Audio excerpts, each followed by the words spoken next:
Hello students, நம்ம இன்றைக்கி பார்க்க போகிற வீடியோ என்னென்னு பார்த்தீங்கன்னா, கன்வென்ஷனல் மிஷினிங் ப்ராசஸ்க்கும் அன்கன்வென்ஷனல் மிஷினிங் ப்ராசஸ்க்கும் உள்ள டிஃப்ரென்ஸ் என்ன இருக்குது, அடுத்து அன்கன்வென்ஷனல் மிஷினிங் ப்ராசஸில் என்னென்ன டைப்ஸ்லாம் இருக்குது அப்படிங்கிறத பார்ப்போம். ஸோ ஃபஸ்ட்டு பார்க்க போகிறது கன்வென்ஷனல் மிஷினிங் ப்ராசஸ். ஸோ இந்த கன்வென்ஷனல் மிஷினிங் ப்ராசஸில் பார்த்தீங்கன்னா, ஒர்க் பீஸில் உள்ள மெட்டீரியல் ரிமூவ் பண்ணணும். ஸோ ரிமூவ் பண்ணுறதுக்கு பார்த்தீங்கன்னா ஒரு டூல் யூஸ் பண்ணுவாங்க. இந்த டூல் பொதுவாக எப்படி இருக்கும் பார்த்தீங்கன்னா, நம்ம ஒர்க் பீஸை விட ஹார்டராக இருக்கும்.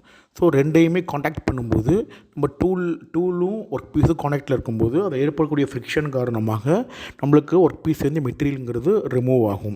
ஸோ இந்த ப்ராசஸில் பார்த்தீங்கன்னா ஒர்க் பீஸும் மெட்டலும் எப்போவுமே டைரெக்டாக காண்டாக்டில் தான் இருக்கும். அதே மாதிரி இந்த ப்ராசஸில் பார்த்தீங்கன்னா மெட்டீரியல் ரிமூவ் ஆகும்போது சிப் ஃபார்மேஷன் அப்படிங்கிறது நம்மளுக்கு அதிகமாகவே நடக்கும். ஸோ எக்ஸாம்பிள் பார்த்தீங்கன்னா லேத் ட்ரில்லிங். நெக்ஸ்ட்டு பார்க்க போகிறது unconventional machining process. So unconventional machining ப்ராசஸில் பார்த்தீங்கன்னா கன்வென்ஷனல் மிஷினிங் ப்ராசஸ் மாதிரி நம்மளுக்கு எந்த விதமான டூலும் கிடையாது. சம் அமௌண்ட் ஆஃப் எனர்ஜி தான் யூஸ் பண்ணுவாங்க. ஸோ இந்த ப்ராசஸில் பார்த்தீங்கன்னா ஒர்க் பீஸ்க்கும் டூலுக்கும் எந்த விதமான காண்டாக்டுமே இருக்காது. ஸோ அதிக அமௌண்ட் ஆஃப் எனர்ஜி தான் இந்த ப்ராசஸில் வந்து இன்வால்வ்டாக இருக்கும். அடுத்து classification of unconventional machining process பார்க்க போகிறோம். ஃபஸ்ட்டு ஒன் பார்த்தீங்க அப்படின்னா நான் ட்ரெடிஷ்னல் மிஷினிங் ப்ராசஸ், அடுத்தது அன்கன்வென்ஷனல் ஃபார்மிங் ப்ராசஸ். தேங்க்யூ.